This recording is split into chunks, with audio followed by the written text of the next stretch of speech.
En este video se muestra el proyecto de procesamiento de señales. En este caso tenemos la interfaz de MATLAB. Aquí por ejemplo tenemos para colocar el puerto y por ejemplo ahorita lo colocamos en 20 solo para mostrar el error. Tratamos de conectar y no deja, entonces en este caso pues colocamos el correcto que es el COM17.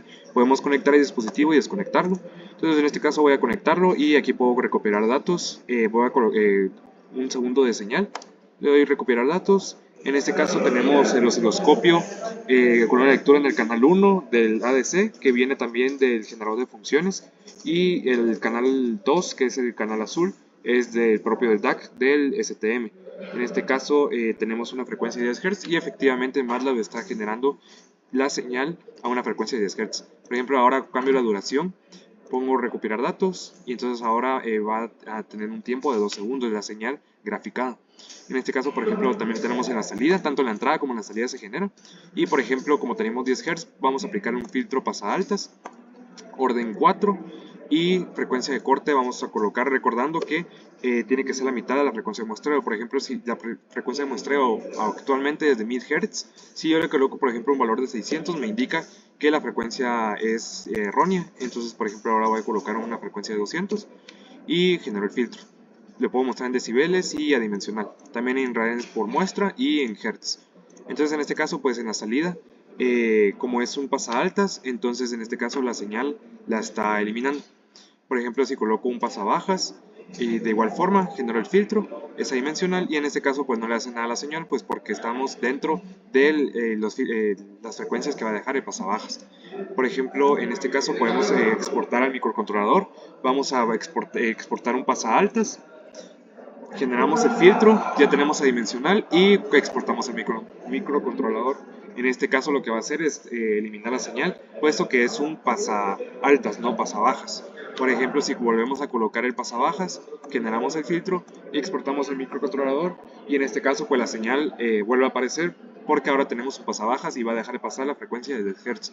Por ejemplo, en este caso podemos colocar un filtro notch también para poner frecuencia de corte, colocamos la frecuencia de 10 Hz que tenemos actualmente y si lo exportamos al microcontrolador lo que va a hacer es eliminar la señal puesto que tenemos un filtro notch.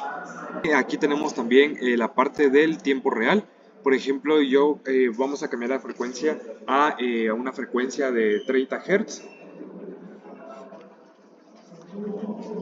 En esa frecuencia de 30 Hz le podemos dar a iniciar captura y al momento de iniciar captura se puede muestrear la frecuencia de 30 Hz siempre a 1000 de frecuencia de muestreo. Entonces aquí en este caso pues nos está también mostrando el espectro. Podemos colocar diferentes categorías del filtro, por ejemplo tenemos un pasabanda, en este caso colocamos una frecuencia de 200 y recordando como la frecuencia predeterminada es de 1000 Hz, entonces no podemos pasar de 500. De igual forma, por ejemplo, si yo coloco 100, va a tirar un error debido a que la frecuencia de corte 1 tiene que ser menor que la 2. Entonces, por ejemplo, aquí coloco 400 y genero el filtro. Y por ejemplo, aquí tenemos el orden 2, pero por ejemplo, si lo colocamos en orden 10, se mejora la banda del filtro, pero ya no me deja exportar el microcontrolador debido a que tiene que ser menor a orden 4. Y por ejemplo, aquí tenemos categorías Chebyshev 1, el Chebyshev 2, elíptica y el bezel, pero recordando que el bezel es únicamente para filtros bajas. Entonces únicamente tenemos esta opción. Luego regresamos a los demás. Y por ejemplo, teniendo los filtros FIR, por ejemplo, tenemos aquí igual bajas, colocamos orden 100 y una frecuencia de corte de 200. Al momento de generar el filtro, pues tenemos las diferentes ventanas. Tenemos la Bartlett, Hamming, Blackman y Kaiser. Luego tenemos los efectos, por ejemplo en este caso tenemos el eco, podemos colocar un delay, un retraso de unos 100 milisegundos, esos 100 milisegundos, con una ganancia de 0.1 y entonces aquí se genera un retraso en la señal. Tenemos aquí la distorsión, en este caso se deshabilitan los demás y solo tenemos el umbral, que por ejemplo le colocamos 0.1 y en este caso no hay disponible para la distorsión debido a que no estamos trabajando con coeficientes A y B, sino que únicamente con cómo tratamos la señal, cómo la modificamos para poder hacer una distorsión. También podemos colocar un filtro notch, en este caso tenemos el factor de acercamiento y la frecuencia de corte. Para esto vamos a probar en una señal.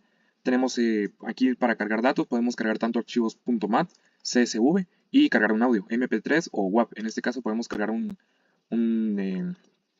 .mat. Y tenemos la señal cargada, en este caso es el EKG con ruido. Y si se dan cuenta tenemos una frecuencia de ruido a 60 Hz. Entonces aquí al momento de colocar el notch ponemos 0.9, lo ponemos a 60 Hz, generamos el filtro y la salida ya sale filtrado. De igual forma podemos colocar, por ejemplo, solo para limpiar la salida, entonces aquí podemos colocar un pasabandas, un eliminabanda, le ponemos frecuencias 58 y 62 con un orden 10, generamos el filtro y de igual forma se elimina el ruido.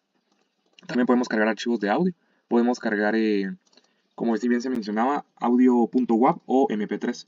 En este caso cargamos un mp3 y ahora aquí al final aparece la opción de reproducir original, reproducir el sonido filtrado y exportar el audio filtrado a un archivo WAV.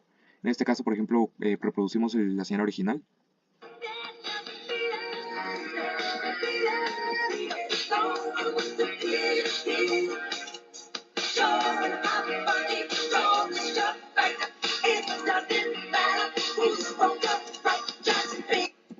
Colocamos un pasabandas.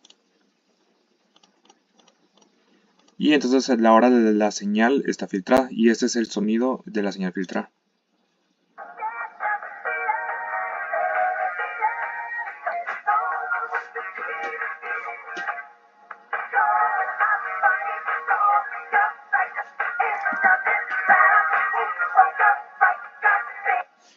En este caso la señal filtrada, pues bien se puede notar que se eliminan los sonidos de los platos de la batería. Son los que más se recalcan, que son los eliminados. Por ejemplo, podemos cargar un archivo CSV. Y entonces al momento de cargar el archivo CSV se tarda un poco debido a que tiene que recorrer todos los elementos del archivo. Pero de igual forma aquí tenemos la señal CSV utilizado en el laboratorio como prueba para verificación del código. Y por ejemplo aquí con los efectos de sonido, cargamos el audio, colocamos un efecto de sonido, por ejemplo el eco, colocamos un retraso de 200 milisegundos, ganancia 0.4, generamos el efecto y nuestra salida sería de esta forma.